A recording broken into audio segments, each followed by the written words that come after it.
Hi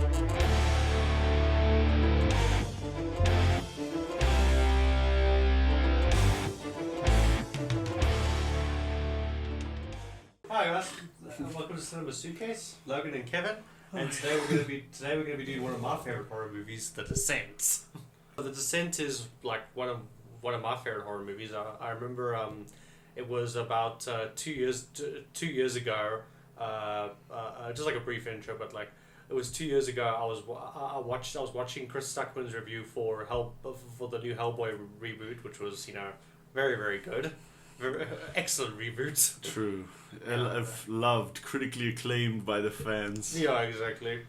But yeah, and then because Hellboy the reboot was directed by Neil Marshall, who obviously directed this film, and I remember Chris Stuckman, like, he didn't like the movie or anything. He gave it a fairly negative review, but You're talking about Descent or Hellboy? No, Hellboy. Oh, From what I remember, I remember it wasn't like the best review, but don't quote me on that. I can't remember. I haven't watched it in a while, but I remember he said that Neil Marshall did work on The Descent, and he said you should definitely go check that out. So I went and watched it, and yeah, I really enjoyed this movie.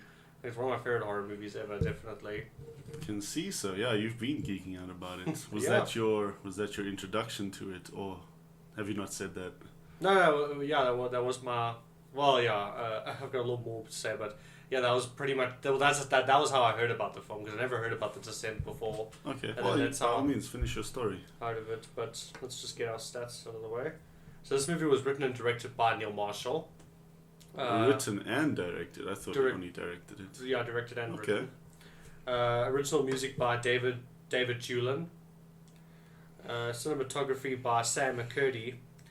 And film editing by John Harris. We have to keep John Harris in mind because he went to direct the sequel. Yeah, so the Descent. Yeah, that's pretty much my backstory about it.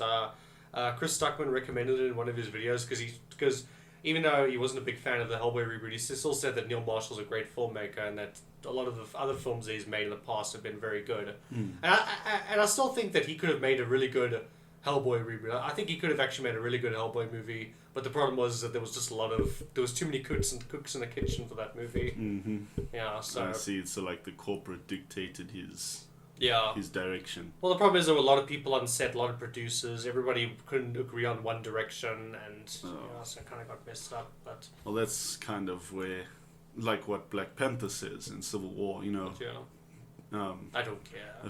Yes, a few people, like, the smaller the amount of people, the more they can actually get done. Yeah. That whole piano example. Yeah. That's a very good example. That's pretty much, because if there's too many people, then ultimately nothing gets done. Yeah.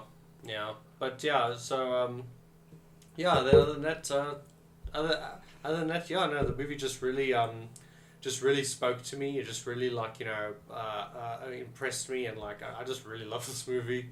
But is it like a biography? Yeah, do you live in a cave? Yeah, sort of like a biography. Well, now we know joking. why Bruce Wayne needed that equipment, because remember when he says I need to borrow it for Spelunky.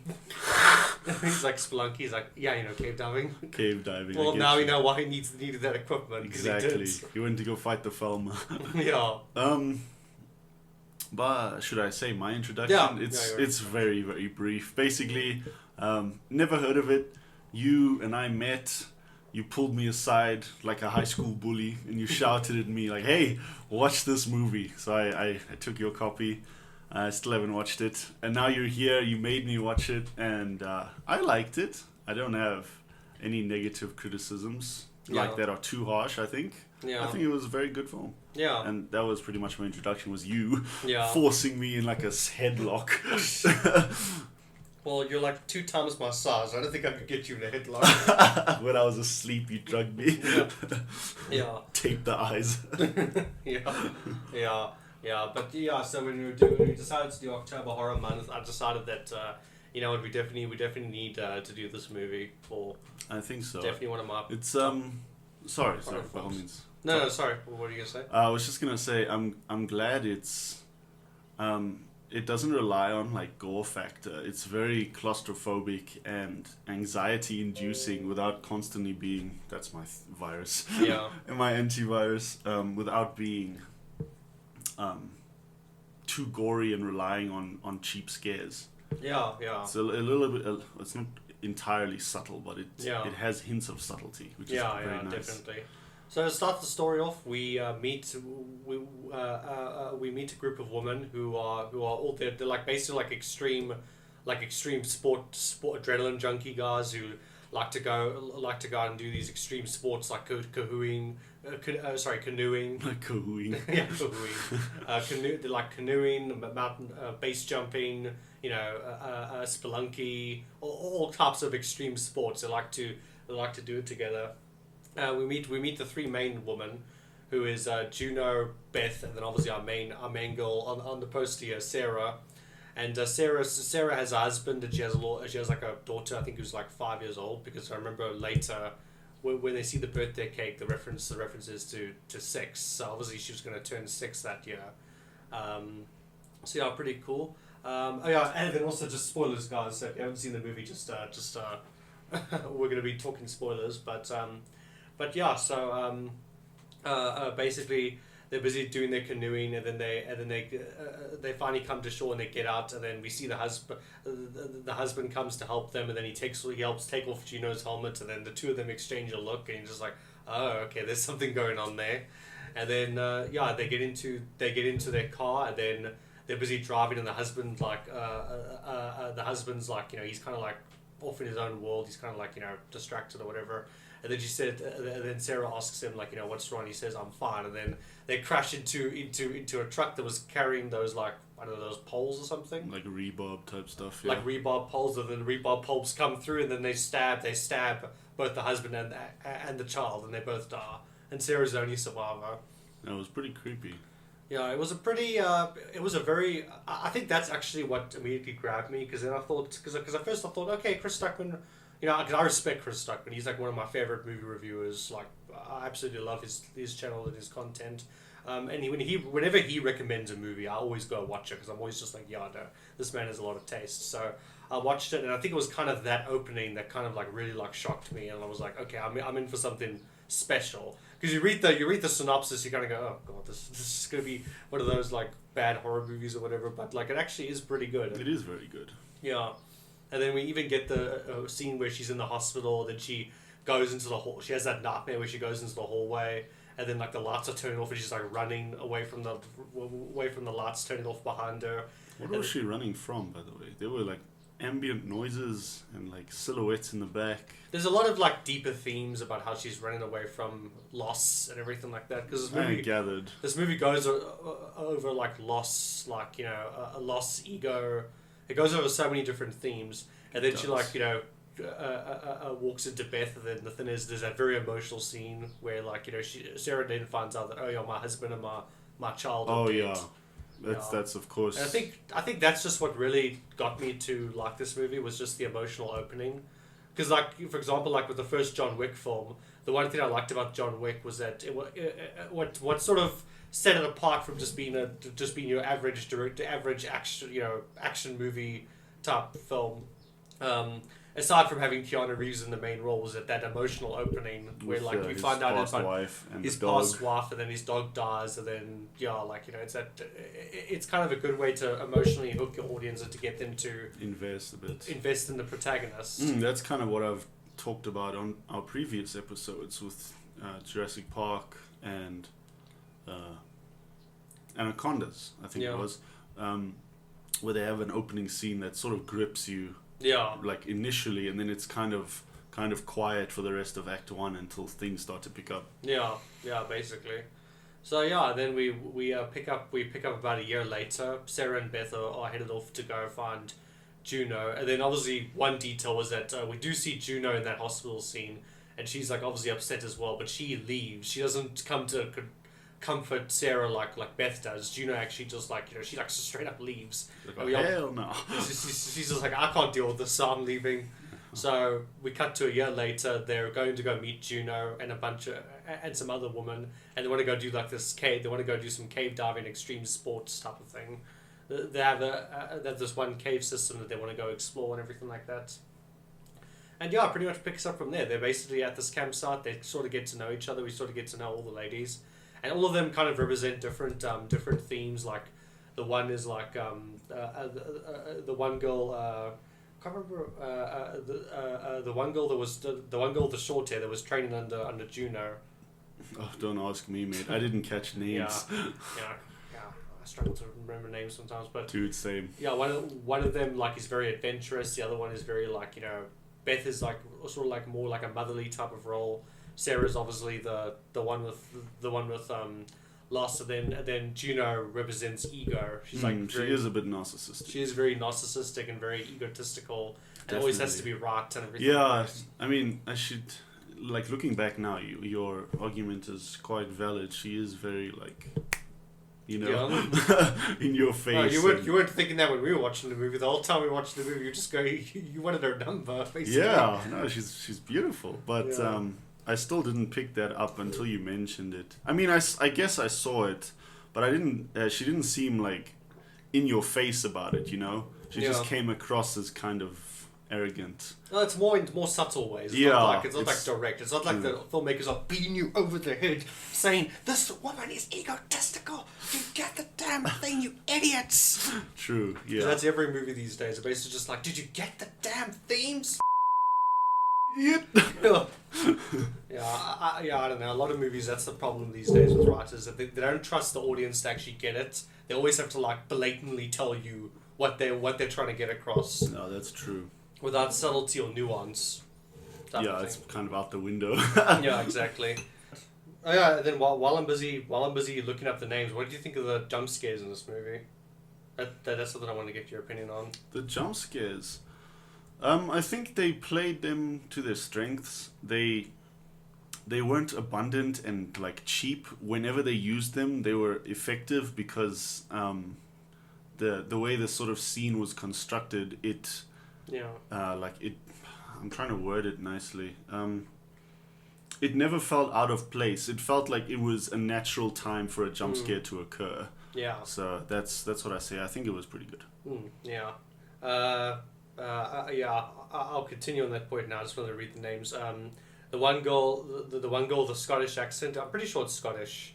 The one girl named Rebecca. I remember she was the one who was like kind of like the sort of the next to Juno. She's sort of the leader in terms of like the mountain expedition, because I think she also has a lot of experience doing it. There's Sam, who obviously was like the medic, was like the doctor, like medic type of person, because when the other girl gets Holly, that's her name. That's one of the short hair, Holly. When Holly gets hurt and like her leg gets like, you know, broken or whatever, she's Rebecca's the one who's there, busy helping her with her. Oh no, sorry, not Rebecca. Damn it, man, can't remember names. Especially when they die so quickly, it's just like whatever. You're not the one I'm invested in. I'm invested in Sarah. I don't know who the rest of you people are. No, I get you, mate. No, there's sometimes I struggle with names as well, especially if I'm trying to look at everything else like shots, context, ideas. Oh, Sam. There we go. Sam. There we go. Yes. Rebecca, Sam, and Holly. Okay, there we go. Those are the names. Those are the three that we didn't know. Yeah. Still recording, yeah. But basically, I actually really enjoy the jump scares. I think, because the thing about horror movies is that I actually don't like jump scares. I hate jump scares. I think they're so overdone.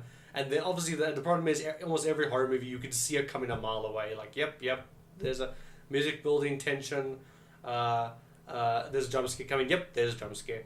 But I think also because the thing is, in most movies they usually have like music building up to it. And because they have that music building up to it, the audience is like, oh yeah, there's a jump scare coming. Yeah, I get you. Like they already know subconsciously. Okay. But this movie, there actually is no music building up to the things. They always come out of like complete nowhere. Yeah, the one that I didn't get scared of any jump scares. I saw you jump at one. I don't know which one it was, but I just saw the blank go. Yeah. But one that almost got me was the first time they turn on their Outlast night vision camera, and then that dude is just in the corner like. That one freaked me out. Oh yeah, when Rebecca's going like, "Hello, is anybody out there?" And then suddenly like you cut to the dead. He's like this guy is there. The thing is, like, Okay, I'll add it later That's on. Sorry. Yeah, but that's definitely... Yeah, you're right. That definitely is one of the best jump scares in the movie. Because initially your brain sees it, but you're like, wait, who's that? And then you're like, what the fuck is that? Yeah. It really catches you. Yeah. That one nearly got me. The rest, Yeah. nah. But that was. Yeah. The jump scares had like a great execution. I didn't feel tired of them, or necessarily did I expect all of them. Yeah, exactly. So I think their use was not overdone. It was just the right amount. Yeah. And I really enjoyed the jump scares. And then basically there comes this cave system. They get in. There's that one funny reference to Tomb Raider, which is like, I'm an English teacher, not freaking Tomb Raider. Yeah, it's not a subtle reference at all, but it is nonetheless appreciated. Yeah, I did quite like the Tomb Raider reference. And then they basically drop down, and then they start exploring the cave system. And then pretty soon, quite a nice opening scene, that descent into that cave, the first like chamber. And the cinematography is very beautiful. Very. That scene was nice to watch. Cinematography and set design is very beautiful. Definitely. Was it shot on location? Do you know? Like if they used the location. I think it was location, but I think it was also like maybe like sets or whatever. But they pretty much had to shoot in a cave. Sure. So I can imagine that must have been very difficult. I can imagine. I imagine the smaller tunnels were more set because of, one, not only practical space you could have all your equipment in, but two is for safety. Yeah. But I think the bigger chambers are possibly real. Yeah. Just a theory. Yeah. But then then we get the one sequence where they're busy climbing through the... there's a sequence where they're going through the tunnel, and then Sarah gets stuck, and then when Beth goes to go help her, the cave almost collapses, so then... and then they gotta like race to get out of the tunnel. And then that's kind of, I think, where Act 1 ends, and then the Act 2 begins. Yeah, it's pretty much where because that's the moment, that's the moment where they get suddenly now they're lost in the cave, now they're gonna try and find a way out. Exactly, but even more so than that, their bubble of happy friendship, time is popped, because there's like now cat fights will ensue. Yeah, an element of realism is applied. Now suddenly you're somewhere you don't know. People don't know where you are. You're potentially in danger. Yeah.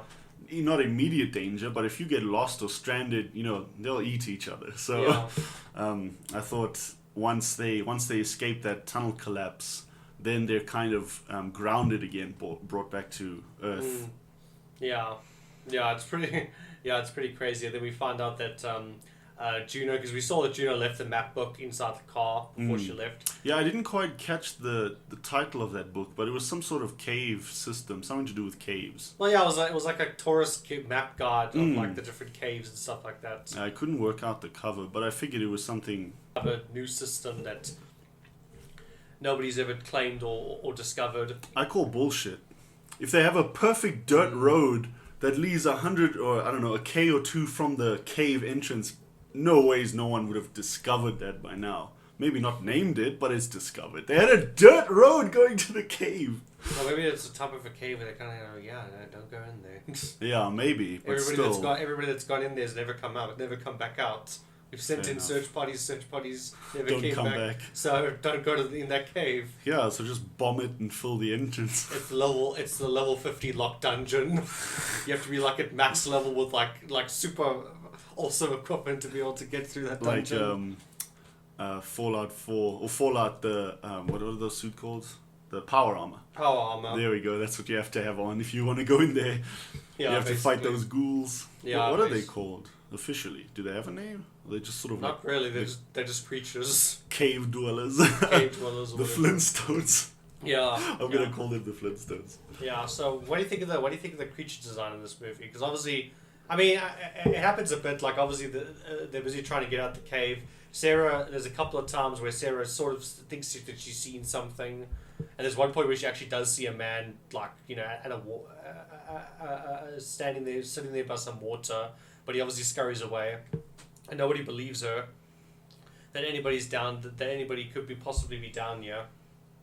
And then then there's the scene the jump scare that you like, where she's like, hello, is anybody out there? Then suddenly the thing pops up next to her, And then pretty much the group gets separated, and then we kind of have our first skirmish of them fighting each other. True. But Joe, what do you think of the creature design? I was just gonna circle back to that.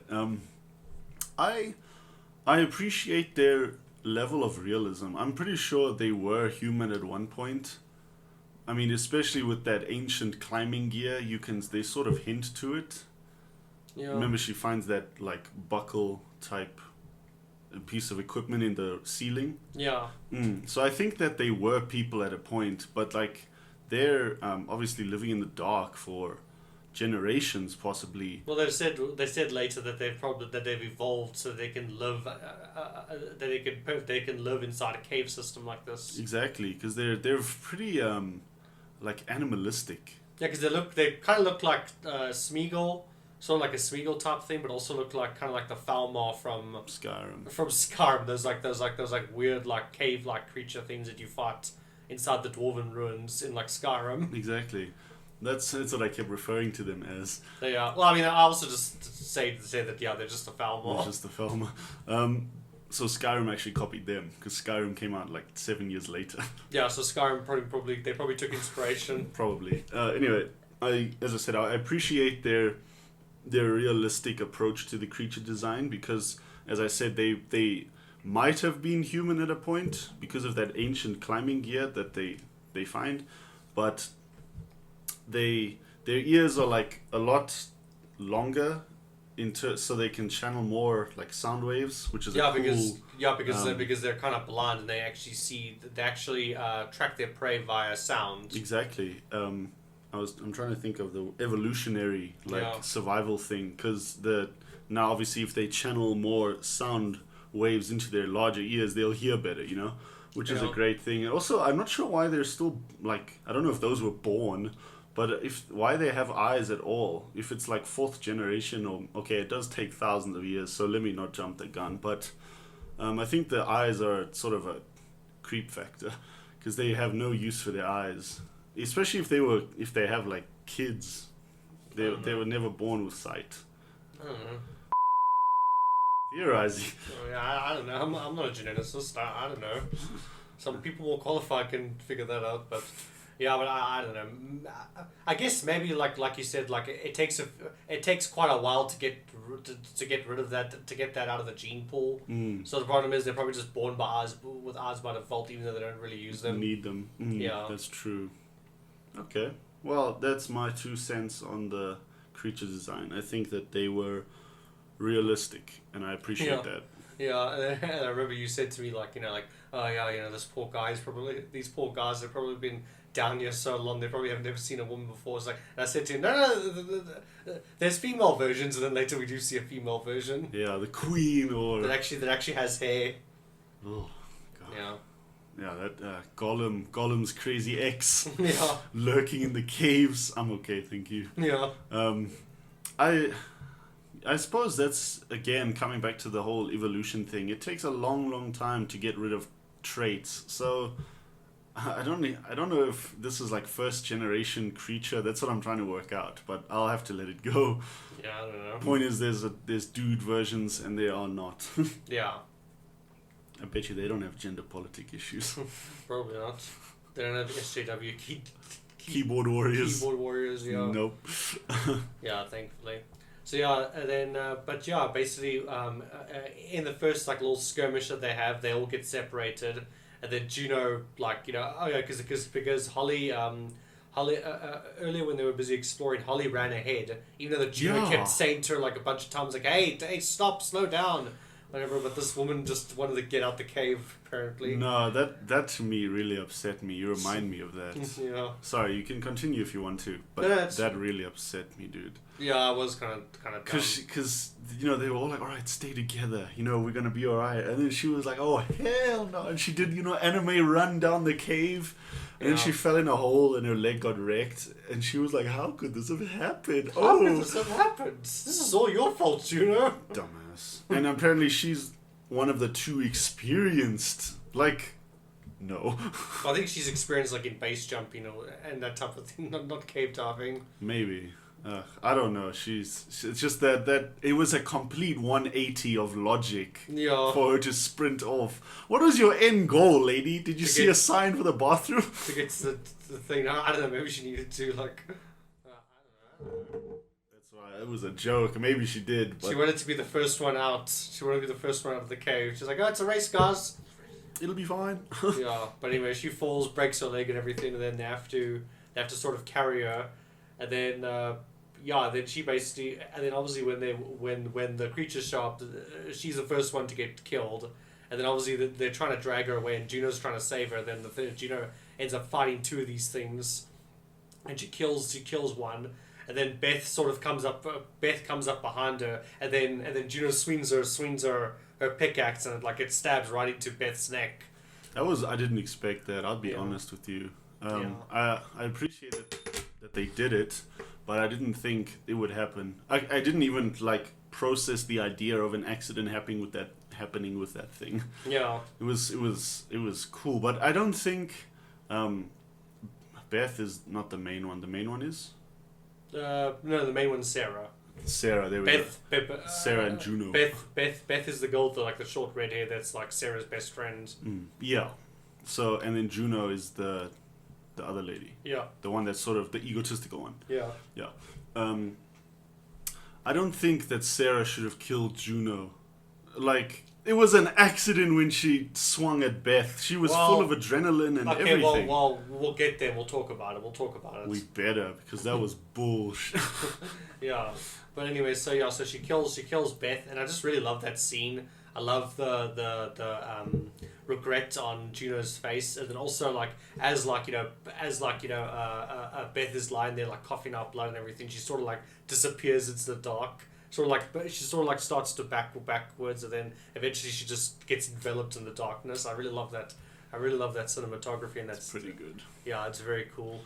Yeah, but anyway, then Sarah obviously she gets separated completely from the group. She's completely by herself, and she falls into this feeding pit where the creatures drop all their food and eat them, and then she's sitting there with her night vision camera, and then they drop the body right in front of her. And then she's gonna lean backwards while they eat Holly, and then Thankfully, she's dead by that point, unlike one of the later ladies. Yeah, but the sound effects and stuff. Oh, yeah, that's pretty gross. Pretty cool. I don't mind that sort of stuff. It doesn't bother me, but I get what you mean. It was done very well. Yeah, in terms of sound design, and they had to get sound design right.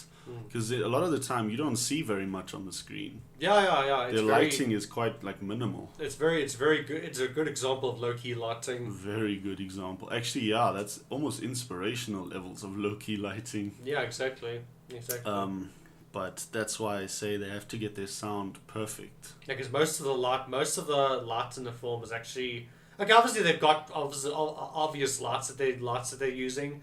But a lot of the time, it's usually either nightsticks or flares or things realistically. Or the headlamp. Yeah, things realistically that the actors have that would produce light.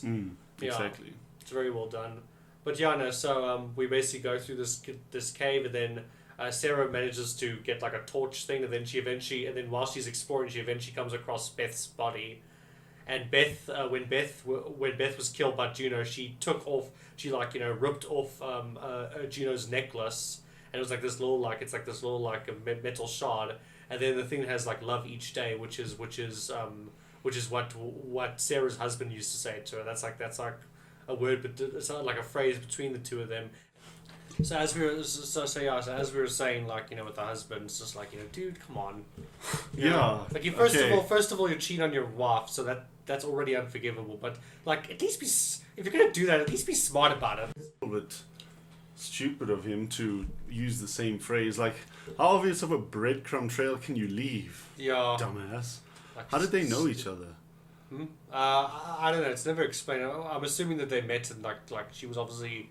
They were obviously been friends for a very long time.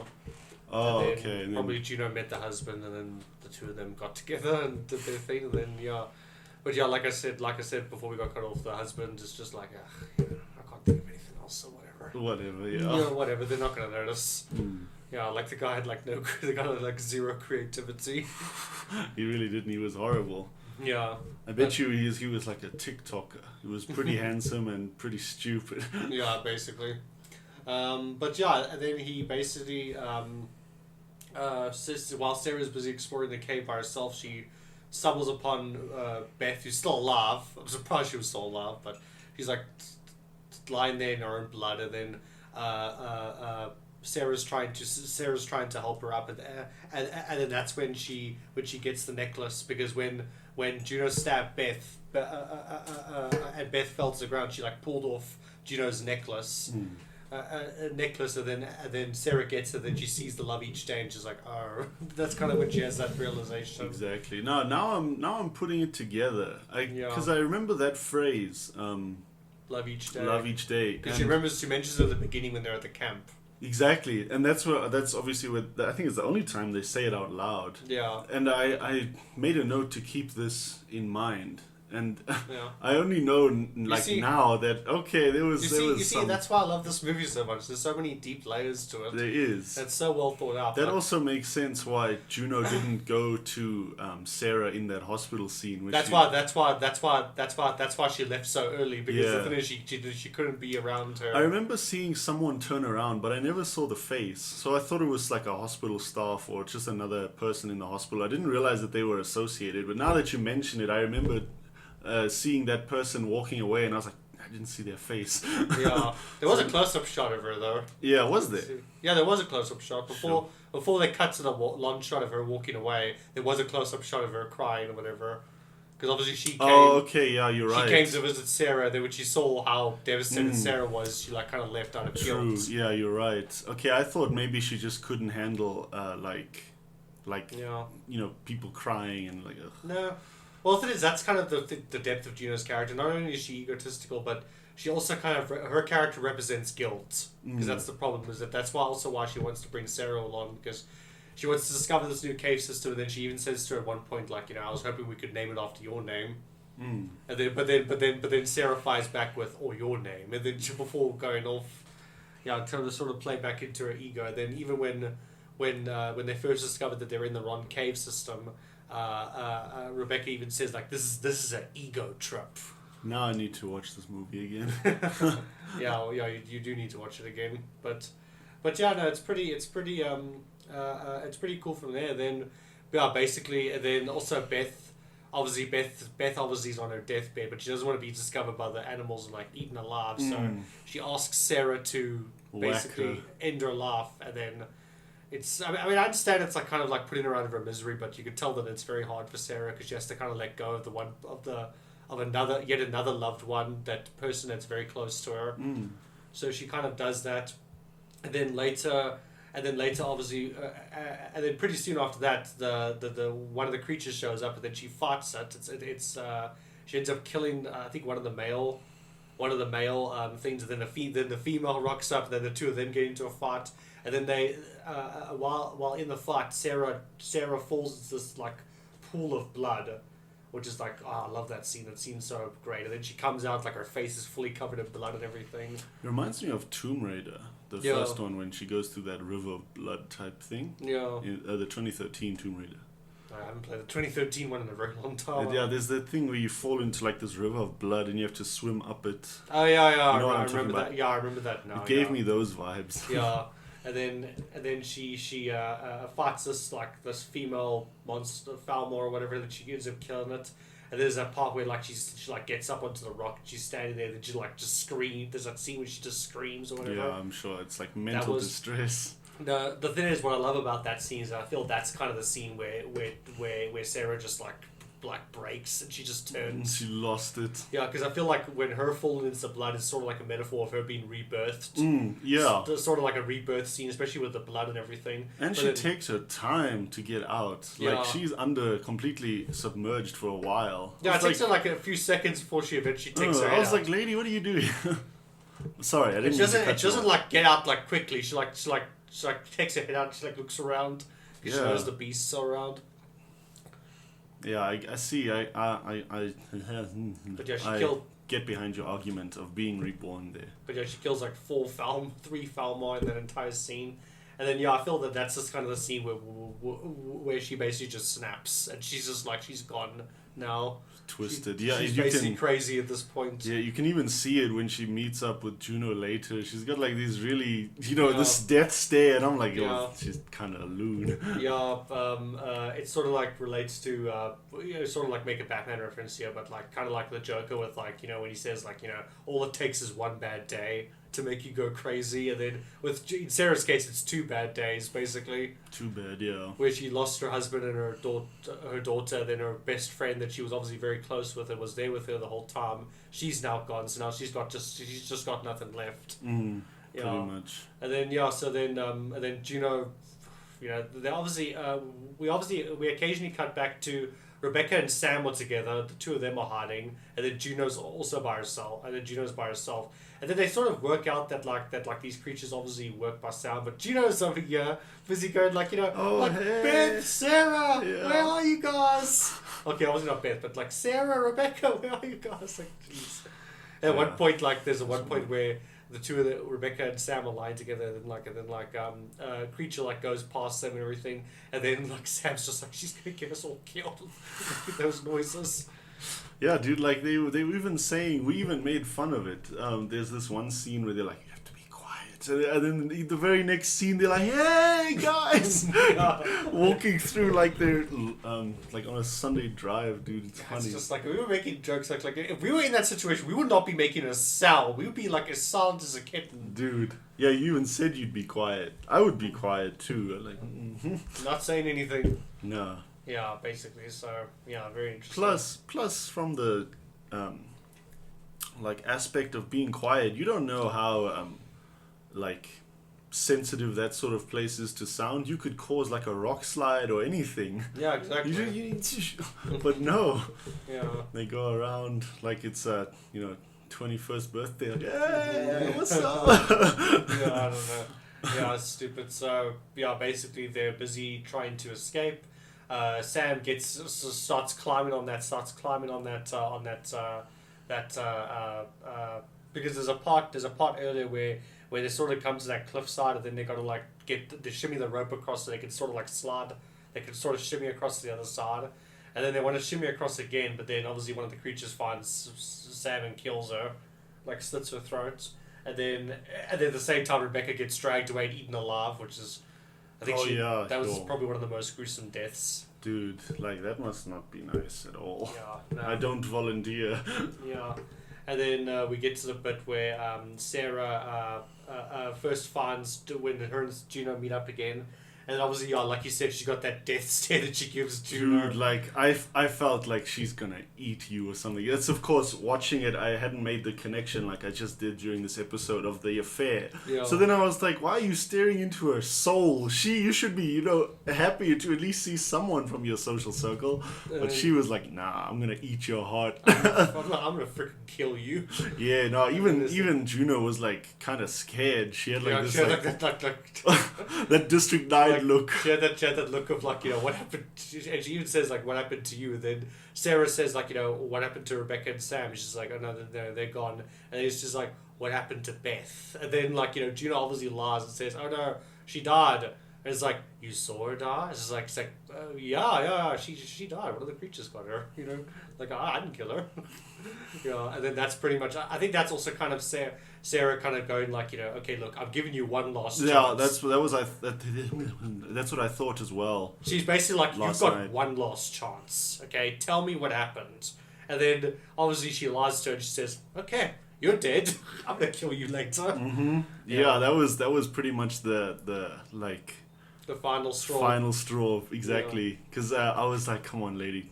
You've made it this far. Don't be daft now and lie. I mean, what you did was, okay, the affair was like your own choice, yes, but the killing Beth was accidental. Yeah. You were all hyped on adrenaline. You were trying to defend yourself, and suddenly she's like, oh, hey, Juno. What did you expect? It was an accident. But like, she shouldn't have lied about it. I mean, it was an accident, but also the fact is that she didn't even try to like console or help Beth or anything. She just kind of left. She was basically just like, yeah, I can't deal with this guilt, so I'm just leaving. True, I guess that's also. Oh, sorry. Well, no, sorry. I was just gonna say that I think that's part of Juno's character. She can't really deal with her mistakes. She kind of likes to run away from her problems. Little bit of a perfection syndrome. Yeah, she can't take her flaws. Yeah, she can't accept her flaws. And then even like earlier in the film where like what we mentioned earlier where her and Sarah had that exchange where she says like, I wanted to discover a new system and I wanted to name it after you, and then Sarah's like, or name it after you. Yeah, I had the same vibe. Or name it after yourself, and then afterwards that's actually when Juno, she like throws the rope across, and then she wants to like do Tomb Raider, get across by herself, all that type of thing, because again she's ego driven. She wants to prove that she can do it. Yeah. But then she almost like freaking falls over and dies, and then and the rope ends up like cutting Rebecca's hand. Yeah, friction, man. That is dangerous stuff. Yeah. So yeah, pretty. And then that's the scene I was talking about, because she was the only one that I saw actually holding that rope. Like so what did you expect was gonna happen? Of course, it would go straight through, and all of her teammates are like, it'll be fine. We'll get there. Yeah. And only after she falls do they bother to help. Like prevention is better than cure. All of you hold on so that if she falls, you have the best chance of no one getting injured. But they were like, she got it. Yeah, she's got it. Yeah, that really upset me. I'm not gonna lie. Just the logic of like, okay, try and work together, preserve your friends, and then they were just like, I wonder what's gonna happen if she falls. I know if I was the only one holding, I would just let go. I'd be like, I'm not losing my hands for you, lady. Yeah, exactly. You got us in this mess. Exactly. Whatever. But yeah, so yeah, and then we get to our final stretch where Juno and Sarah run into a bunch of monsters. They like have like a sort of epic fight. Two of them are like killing, and then Sarah gets even to one point where she gets on top of one of them and she like uses her fingers and like squeezes out the creature's eyes, like it's very gruesome. But yeah, anyway, then she gets the pickaxe, and then there's that moment where the two of them are looking at each other, and then she like sort of like drops the necklace on her hand, and then Juno sees it, she's like, oh. Yeah, that's the District 9. Oh damn! Moment. Yeah. She's that moment where she's like, yeah, I'm screwed. Now everything is making so much more sense. I really didn't click on the affair. I'm sorry. That was entirely my own fault. But, I clicked on it the first time I watched it. But I mean, the thing is, with a lot of movies, like often there are a lot of things where you don't click on it. Like I've watched a lot of movies where like I didn't click on something the first time, and then when I watched it the second time, I was like, oh wait a minute, that actually happened. So. Fair enough. Well, I take the blame entirely. It was my fault. But now everything makes so much more sense. I mean, it's not your fault, man. It's fine. It's just, sometimes you just miss things or whatever. True. I mean, like I said again, I miss things all the time in films, so... Fair enough. As do I, clearly. Yeah. So now, because I was just thinking last night when we got to that sort of final sequence of scenes, like the third act basically, and she dropped that necklace. Like, I know Beth gave it to Juno, and then I was like, and she's dead. It's her necklace. Your point? I didn't click on the affair. That's why I was like, oh, now even I'm like Juno. I'm like, and then Sarah's basically just like, well, screw you, and then God stabs the pickaxe into her leg so that she won't be able to escape. And then she leaves, and then Juno's left with a bunch of monsters that are basically ready to eat her. And then we don't see her die.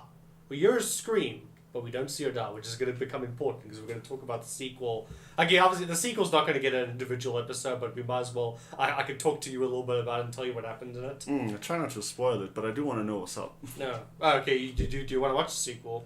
Yeah. I mean, if Juno is in it, duh. But still, like, I'll discuss it. We might as well. If we're never going to do an individual episode, let's do it. I could do an episode. I mean, if you ever want to. I'm up for watching it, but yeah. Okay, well, let's touch on it anyway. I'm curious. Okay, yeah. Well, we'll get there. We'll get there. So, basically, what happens in the Sarah Knox thing, she escapes, and then there's a bit where she falls down the tunnel, and then she sees the sunlight, and then she starts climbing up that bones, and then I was going to talk about it in my favorite shots of the film, but one of my favorite shots is that shot where she's climbing up that heap of bones to get to the light, and then like there's that sort of like that wide long shot. Yeah, I was going to say they have that long up shot. the thing, and then the only light source that you see is coming from that small like, little entrance. hole entrance in the cave. Dude, it gave me such like Stairway to Heaven vibes. I Yeah. seriously felt like this is her like Yeah. Or before, escaping. or just before that launch shot, there's a shot of like, you know, that obviously like of a camera looking up at her. She's busy climbing up. It sort of reminded me of Dark Knight Rises when Batman's climbing out of the pit. Oh yeah, you're right. Yeah, it's sort of got that connection. But yeah, no, pretty cool. And then Sarah escapes and gets finds her car and drives off. Now this is very important. This is where the juicy details start. So she gets into her car. She drives off. She stops her car. Then she's crying because She's freaked out. She's freaked out. She's like confused. She just killed Juno and everything. And then there's a part where she the truck drives past and she vomits. And then when she comes back up, and then the camera sort of looks at her through the window, and then you see Juno sitting there, and then she wakes up back in the cave, and then we find out that she actually didn't escape. She just imagined that. And then she looks up, and then she sees her daughter with the birthday cake and the 6 candles, and then sort of a happy moment. But then you sort of but the camera pans out, and you find out that her daughter's not there. It's not. It's just a fire torch. It's all in her head, and then you hear the creatures snarling, obviously coming together. So this film has 2 endings, right? Okay, now there's the USA ending and the UK ending. The UK ending is the original ending, which obviously means that Is that the one we saw? The one we saw, obviously, where she escaped, where she thought she escaped, but then actually she didn't, and then she basically went full crazy and everything like that. Now, obviously, when they showed this movie to test screeners in America, because Americans all said, okay, I don't want to be mean, but Americans can be a bit sensitive sometimes, especially test audience. They always get the worst people for test screen audiences. They get the worst people ever. They seem to They get people who are like, so what do you think of the movie? It's fine, whatever. It's just like, what did you think of the ending? Not enough action. Yeah, basically like that. That's all they are. Fair enough. Yeah, but basically, apparently what happened was that I think for the USA ending, they were basically just like, no, we can't have the main character die at the end, and go crazy. That's horrible. So the USA ending, when she escapes and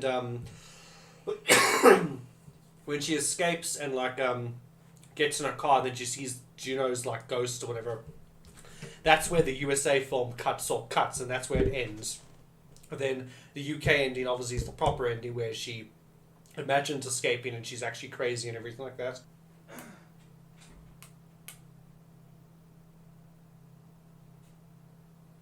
So yeah, so the sequel basically it picks up from the USA ending, because obviously franchise, and then basically the sequel. Okay, I won't spoil it. I won't spoil it for you because I know you do want to watch it. So basically, the premise of it is that she gets found by the local law enforcement sheriff.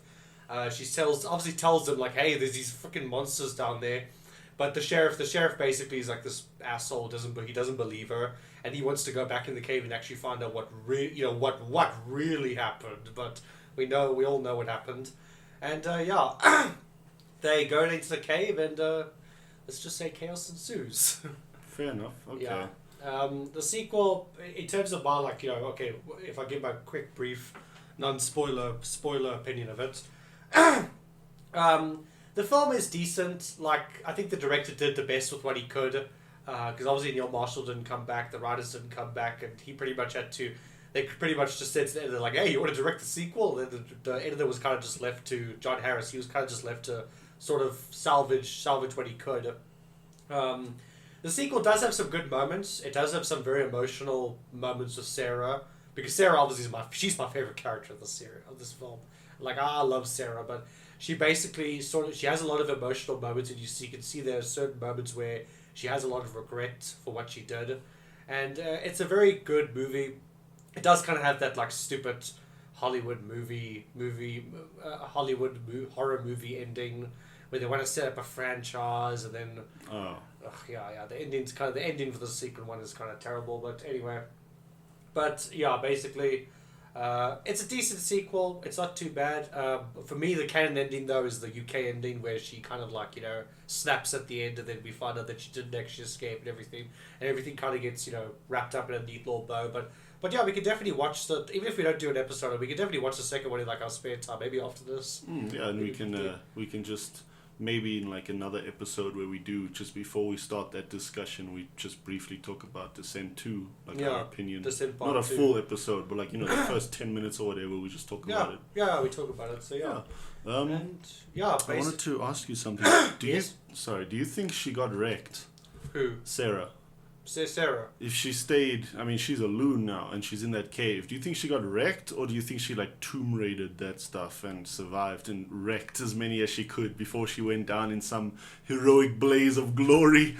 I like to think that ending. Okay. Yes, that's the ending I like to think. Cause I like to think that she did die that she didn't get killed straight away. I feel like she took a bunch of those cave monsters down before she eventually went down. I think so too. I think she had like some beast mode. Beast mode. Yeah, but no, it's pretty epic. So yeah, I really love this film. It is. No. Initially, I was just like, it's cool, it's well done, I appreciate it, but it wasn't all that great. Now that I was missing a key feature there of the whole affair and that. Now that. See, that's what I love about this movie is that on paper it looks like such a simple horror movie, but it's got so many layers to it. It really does. So it's got a simple plot. Like the plot's simple, so there's nothing complicated about it. But there's just those extra bit of layers onto it, and the execution of it is just amazing. It is. So I firmly believe that if Neil Marshall just was left alone and just allowed full creative freedom on Hellboy reboot, he could have made one hell of a Hellboy movie, I think. He would have made a really good Hellboy movie, actually. I'm sure he could have, yeah. Yeah. That was my appreciation for this film has gone up. Yeah. Not that I didn't have appreciation for it, but it's a higher level now because I found that missing piece now that we discussed now. Yeah. And you literally midway through this episode, I was like, whoa. And then suddenly everything made sense to me. Yeah. So I love this film even more now. Do you wanna? I think we pretty much covered the plot. Unless you have something to add, by all means, it's you're driving this episode. Yeah. So I guess. Okay. Well, I'm kind of done with the plot. I don't really have much more to say. In terms of likes, I really love the music in this movie, especially the main theme. The main theme is very good. As soon as I finished watching this, as soon as I watched this movie for the first time, I immediately downloaded the main theme, and it's part of my personal playlist because. When it comes to music, especially when I'm working, I like to listen to a lot of ambient music, a lot of music that I can have in the background that doesn't have any lyrics or anything. Because the problem is lyrics distract me.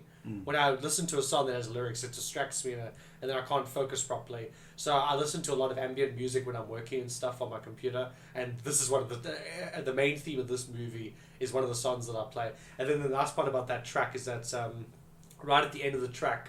The noise that the creatures make, that. Yeah, that.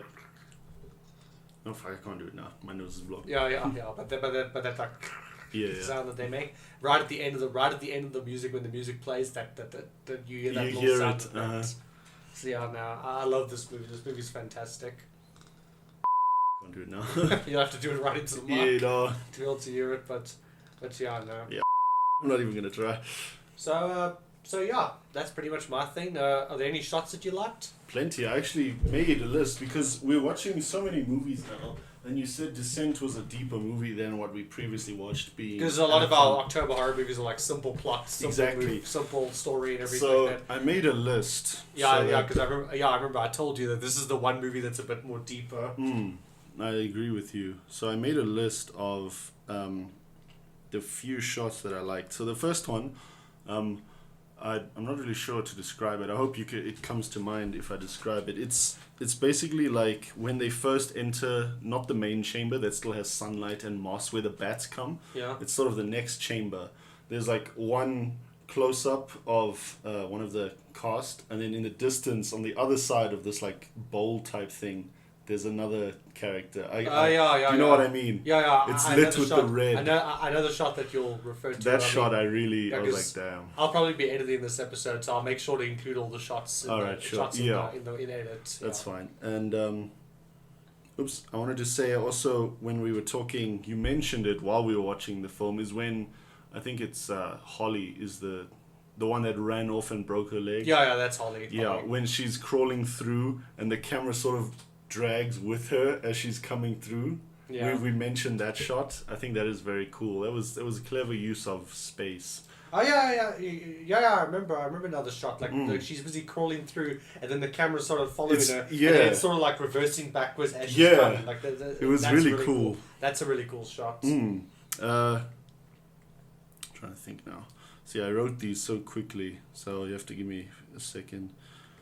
Another one, it wasn't really a specific shot, but it was just their use of space in those caves. Everything was very tight and claustrophobic, and whenever this is before the monsters mainly, but whenever someone is moving through the tunnels, you know, it's tight shots and like close-ups, and you feel cramped with them. Yeah, that was a great use of camera work. There's a few other shots that I suppose I can mention, but I don't remember them. That's why I made a note.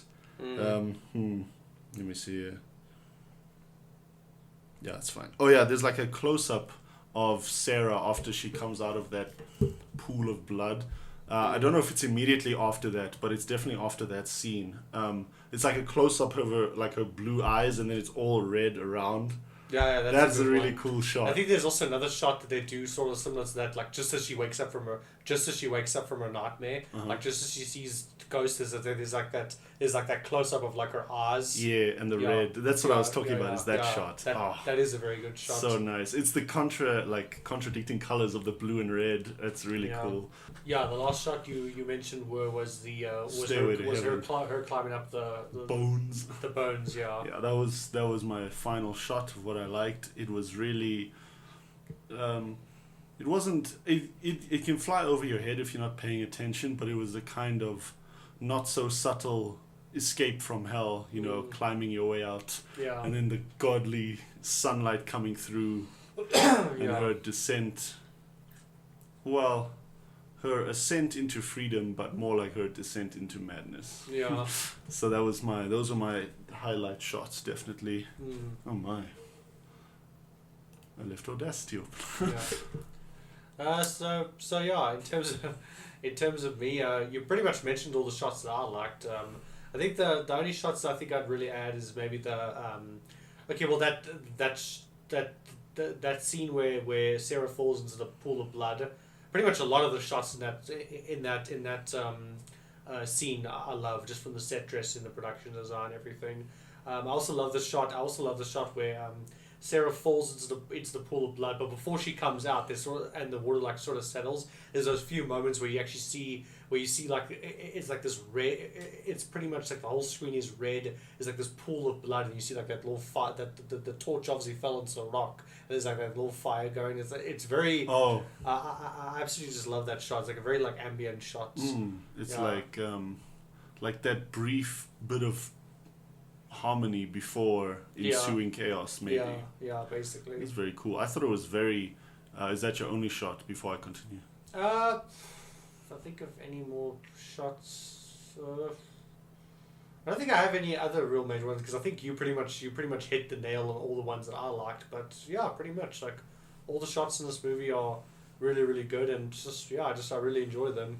One shot I can add, if you don't have any more, is the stereotypical shot of like the hand when she comes out, you know, that breakout of the moss and stuff around the exit. That's pretty cool. Yeah, I thought about it, but I was like, it's so overused. The shot of her coming out of the entrance and everything. That is a pretty good shot. That was one I would add. Other than that, I don't have much to add in terms of any of the. There is one shot that kind of. I'm not sure when it is. It's earlier in the film, before they encounter the creatures. The camera's like looking up, and you can see the mist particles come down past everyone. I'll have to point it out to you so you know what I'm talking about in editing. But that's a really cool shot. It is. Yeah, no, I'm good for shots. That was it. Yeah. But yeah. But yeah, no. Any closing thoughts or any last things you want to say about this film? like takeaways essentially. Yeah, like any takeaways or anything? Maximize your space to your advantage. Like use it to your advantage. The way they made everything so feel cramped and tight is really commendable. Yeah. And another takeaway is you can apply it, but I also just want to commend the film in particular. Their use of light is low-key lighting is phenomenal, dude. I was watching everything, especially later on when they run out of more and more light sources. Yeah. That use is incredible, dude. Yeah. The average, movie watcher won't really might not put much thought into it. But when it comes to filmmaking, lighting is very important. Key. It is a skill that's important, but also very hard to master and learn. Definitely. But you have to keep that into account, because we've been on sets where, people just think that low-key lighting, whatever, it's it's something simple to pull off. It's not. Simple to pull off. It's not. It not. is so difficult because the problem is, like in this movie, you have to have very dark, pitch black scenes where you can barely see anything, but you still have to have light on your subjects, on your characters, to make sure that the audience can at least make them out and everything. It is very difficult. Mm-hmm. And this movie is like a masterclass in low-key lighting. It is. It's phenomenal. I have to commend it very highly. It's held in high regard because you don't notice it, but as a creator, you will notice it. The sheer effort it takes to pull something off like that is commendable. I want to get your opinion before we go into closing thoughts and ratings and such. There's the two ladies that get wrecked towards the end. Rebecca and Sam. There we go. Yes, they use green lights, and everyone else uses red. Do you think there's something contrasted there? That could be. I was trying to work out maybe the green will survive and the red won't, but it didn't come out like that. Yeah, because if you think about it, the green and the red. Well, I mean, there's also bits where they shine a lot of green light on Juno as well. True, but when they're separated. I can see what you mean. Yeah, when I saw the use of red and green last night, I was actually also thinking about it. I was also thinking I mean, because the thing is, guys, with filmmakers, when filmmakers use color and they use a lot of bright, especially when it's when it's green or red or whatever, they use those colors for a reason. It's not just because it looks pretty; it's because they use it for a reason. There's usually a reason. They're symbolic of something. So. Yeah, I guess you could say that Rebecca and Sam are kind of the two really innocent ones. They're Maybe. I just had that same brainwave. Yeah, because they're kind of the innocent ones. Holly, Holly's just there. I guess she's also innocent, but she's just there. She's just there. I don't know, she lost all of my respect when she ran ahead, the route to run, then breaks her leg, then, what happened? Yeah, no, that's when I lost respect for her. Yeah, but... I guess you're right. Like they're the two innocent ones. Beth, and then even though Beth is a good person, both Beth, Sarah, and Juno have faced tragedy. They're damaged. Tragedy, damage, loss, guilt. That's why the three of them are mostly red because of the colors and everything. Okay, so I'm glad I'm not the only one that was tripping last night. I saw that and I was like, there must be a reason. Yeah. Because a green because green is meant to be more. I mean, it can represent evil as well, but a lot of the time it actually represents mellow, calm. It's sort of like blue. It's sort of it represents calm, mellow, healthy, life. Good. The good guys and the bad. And then red, obviously, usually it can mean things like love and stuff, but it can also mean like evil and hate and anger and all that type of stuff. It's true. Yeah. So that's why I was looking at it and I was like, no, this is really cool. Yeah. What do you think? What was up with that watch? The one that went off? What was that watch for? Because I was looking at it and I didn't understand its purpose. It didn't seem to have any sort of clock interface, so it wasn't for time. And I was like... An alarm clock or something? I don't know. Maybe. It was an alarm of some kind, but I didn't know what it was for. Yeah, it was like a freaking little mini disco ball, basically. Dude. And with the lights that was shining, I was like, what is this for? Lucky packet watch. I know in context of the script, it was to alert the creature. But that's one thing I want to complain about. Actually, the creatures, the range of their hearing is bullshit. Because sometimes... they'll hear sign language. But another times they're shouting right next to the guy and he's like, oh no, nothing's here. That really upset me, was the sheer range. Or or that bit where Sarah's lying on the rock and then that creature comes and she like stands still, obviously so the creature doesn't notice her, and the creature like he puts her like his paw on his like hand on her head, obviously not knowing that she's there. But the torch is like right there. That's what I said. And then you were saying like, you know, you would have at least felt the heat. You would have felt the heat of that torch being, you know, us far apart. You would have felt the heat. Oh, there's a cat that's not mine in the garden. Oh well. His rival. Yeah, he's a hoodlum. But no, that really upset me. I can maybe they're used to warm temperatures. It would be hot down there, but he would still feel the heat. Feel the heat. Feet. Hashtag feet. Hashtag feet. He would still feel the heat a little bit. Yeah. So that really upset me that he didn't even like, you know, move his hand away in like curiosity or anything. He just like, okay, whatever. I'm surprised he didn't stand in it. Yeah, I guess that's also that is a bit of oversight. But even then, like that, I can let go. But in the video game, when the enemy AI is programmed so badly they don't even notice fire or anything. Yeah. But I can let that go. But the range of hearing, I can't let go. They're like, yeah, no, I can hear. Like they can hear that watch. But in the scene where they're looking at the cave markings and the two entrances, they're like, yeah, woo, and then the one guy is like.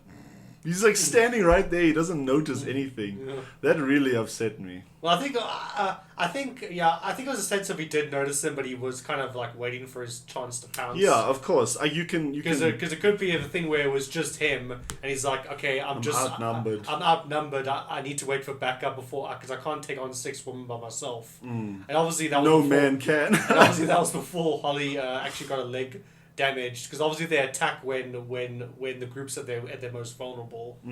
Yeah, so obviously it could be that they were biding their time. That is true. You can argue that. And then even later in the film, though, they do it. Yeah. Like where they just shout and then they're like, oh, nothing there. I wonder what's happening. Yeah. So that really was too sloppy to let go for me. But I still think it's a No, you do bring up a good point. Yeah, when you brought up the point about the torch, the fire and everything, I was like, that is a good point, actually. Because like, how does he not react to the fire? Dude, and it's like, it's kind of, like, I don't know if there's any studies on it, but generally there's this idea that if one sense goes missing, the others are leveled up, you know? Yeah. So, of course, their hearing is leveled up. That's a good example. But you'd expect their sensation of touch to also be leveled up, and he was this far from the torch and he didn't notice. I was like, nah. No, yeah. Anyway, that would be my biggest gripe. Yeah. Was the fact that some of them are really elderly and need hearing aids, and the other ones can hear sign language. Yeah. So yeah, other than that, pretty good. I guess do you want to go into final ratings? Yeah. Of course. Yeah. Oh, yeah. Well, okay. Sorry. Before we go to that, my takeaway would be, you know, when you write a story, like put effort into it. Like, good lord, especially with horror movies. Like, you know, look, like an emotional opening can really do a lot for your film. You know, because this could have been, if this was done wrong, this could easily have just been a throwaway straight to DVD type of horror movie. But the fact that they take that effort in the beginning to set up Sarah's character and to give you such an emotional and devastating opening, it like really like makes you attached to characters. And like how I mentioned earlier with John Wick, where they had that intro of like his wife dying, and then her giving him that dog is like her dog, and the dog is like the last thing he has left of her. And then those guys come and kill the dog, and then that's when John Wick is just like, okay, no, I am done. Had enough. It pretty much it can really like help your movie and help your characters, because so many movies these days they just don't bother. They just don't care anymore. You're saying this film was well written, right? Yeah, very well written. Okay, because you were like, okay, just write a decent film, and I was like, what? Was it bad? But I think I know what you mean. Yeah, sorry, I should have been a bit more specific, but yeah, that's basically what my point is. My takeaway is like, you know, put some effort into your story. Try and, you know, emotional openings always work. You know, I mean, okay, I don't want filmmakers to overuse that, but it is always a good motivator. And also, like, try to add layers to your story. Like, the fact that they added those layers of, like, Gino's actually cheating on the husband, and, like, how each of the 6 ladies represent different things. Like, Gino represents guilt, Sarah's loss, Beth is, like, love and motherhood. and everything, and it's just very good. And then also another really good thing is that the cake with the 6 candles. At one point, you just sort of see the candles start to like dwindle, like some of them have been blown out, and not. It sort of represent how the women die, how each die off and everything. Oh yes. And then the 6 candles. Not only does it show that if her daughter was still alive, she would have been six this year. It also represents the 6 women characters. the 6 characters who come into this cave. Mm-hmm. Yeah, that's pretty cool. and yeah, otherwise pretty cool. And then the fact that it's an all female. Like, okay, aside from the husband in the beginning, it's basically an all-female cast horror film, which is very rare. And that's true. Like, it's pretty obvious, but just the fact that it's not common is worth mentioning. It's very cool. Yeah. So because usually there's always like, some, watermelon carrying jock that's like, oh, don't worry, ladies, I'll save you, and then he gets wrecked. Yeah. So it was nice that they put the macho tool boy aside, and it's not your stereotypical generic horror movie. No, not by any means. Very good. Very good. So is that your takeaways? Yeah, that's my takeaway. So then, do you have any last takeaways? Yes. I said it earlier, but I'll say it again. Is use your spacing in clever ways. Like their use of like claustrophobic sets and or locations is really cool. Yeah. Pay extra attention to your lighting. Yes. Though this movie was inspirational for lighting because it was so minimal. Yeah. But it was not like AVP Requiem minimal where we're like, what the hell are we looking at? Yeah, AVP Requiem, where the set the pre-release set photos for the press of the aliens and the predators was more well lit than the actual freaking film was. Yep. Like the photographers, they had all their lighting and everything. They knew what was up, but the filmmakers were just like, let's just save money on lighting. Are you gonna pay for lighting? I'm glad you referenced that classic inside joke. It's kind of a meme between me and Kevin. Are you gonna pay for lighting? Yeah, exactly. Should we have lights? Like, are you gonna pay for lighting? Another takeaway, as you said, the use of layers, especially if the plot is very simple. Yeah. Adding layers, even if they're subtle, adds a lot of depth to a film. Yeah. Like how they just did. Like, as for example, me in The Affair that I didn't click on because I think I missed that opening scene. I remember looking at them rafting, but that was it. So I completely lost The Affair, and now the movie is 10 times better for me because you added that missing piece. For the whole time I was thinking last night, whenever something was touching on the affair aspect, I was like, woman, calm yourself. Yeah. It was an accident. I was still obsessed with the fact that Juno killed Beth accidentally, not realizing they're on about the affair, not the accidental kill. Well, I mean, but like we said earlier, she kills Juno there's multiple reasons, like the affair, the fact that she killed Beth, the fact that she left Beth there to just be, because I mean the thing is, if Sarah hadn't stumbled upon and found Beth, the creatures would have found Beth and probably eaten her alive and given her an even worse death, and she didn't even at least have the courage to at least put her out of her misery and give her at least a quick mercy killing. Or whatever, and then also the fact that Sarah, when the two of them meet up towards the end, she basically says, "I've given you one last chance. What happened to Beth?" That's why she stares into her soul. She gives her one last chance to come clean, and then she doesn't, and then so that was the deciding factor. It's very multiple layers, but I think you're gonna find the second one pretty interesting. Okay, all right. I'll go in cautiously optimistic. Yeah. Well, I mean, it's not a good movie, but like I said before, it does have good moments in it. All right. Well, I look forward to watching it. Yeah. Ratings? If you don't have anything to say. 9 out of 10. I thought you were gonna be like, "Well, I'll carry the one." I think originally I gave this an 8, but no. I think it's a 9. It's a 9. It's perfect. Okay, obviously it's not a perfect film. I mean, if you really nitpick, there are a lot of issues. Like we did point out the fact that creature, is standing on top of Sarah, and the torch is literally right there, but he's not reacting to it. It's kind of weird, and also like you said, the creatures have selective hearing. Dude, yeah, they really do. Can I ask? Do you know if those creatures were costumes? Yes. They were entirely costume. I figured they were costume. Yeah. Yes, they were. I did research it. Okay. There were costumes and makeup, and obviously they got a lot of those because obviously you get a lot of those dancers or people, those actors who know how to do physical acting, and they always get them to play creatures with Annie Serkis as Smeagol in the Lord of the Rings series, but also the orcs and I'm trying to think of another example. Oh yeah, when they were doing the original Alien films, they actually the xenomorphs were actually people in costumes and the Predator and it was actual people with costumes and makeup. That's great. I'm glad because I was like, if this is CGI, then shame. That would have been a missed opportunity. But if they did a third Descent movie today, it would be CGI. That's true, but I'm glad that they used makeup and costumes. Yeah. But no. Otherwise, and then what's your rating? 2. I would murder you. Yeah, I know you would. This would be my last episode. Yeah. 8. It would be a 9, but Juno died, and so 8. I'm joking. No, I'll give it an 8. I liked it. It was phenomenal. I commend it for its practical uses, both costumes, spacing, lighting. Everything. It was phenomenal. From an execution standpoint, I would give it a 10 solid, dude. Yeah, this is like a masterclass in how to make a good horror movie. Yeah. Oh, well, let me be generous. I'll give it a 9. Why not? Alright, okay. I have too many 10s on this channel right now, so I'm going to give it a 9. Yeah. But no, it's very good. It's easily in my top 5 favorite horror films of all time. I can see why. I love The Descent. If you were Lake Placid too, everybody, then I would be like, get out. Please leave. No, better yet, Lake Placid versus Anaconda. That's my favorite horror movie. No, that's not. That movie's horrible. You hate me. You're gonna make me watch it again, I know. Yeah.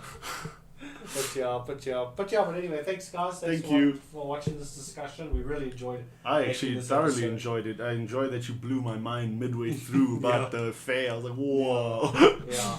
But thanks a lot for watching, guys. Please like, share, and subscribe. And then if you have any feedback, please leave it in the comments. Or if you're one of our podcast audio listeners, please leave us a review if you have any feedback. And we always try to improve the channel and just to make the best content for you guys. But thanks, Thank you.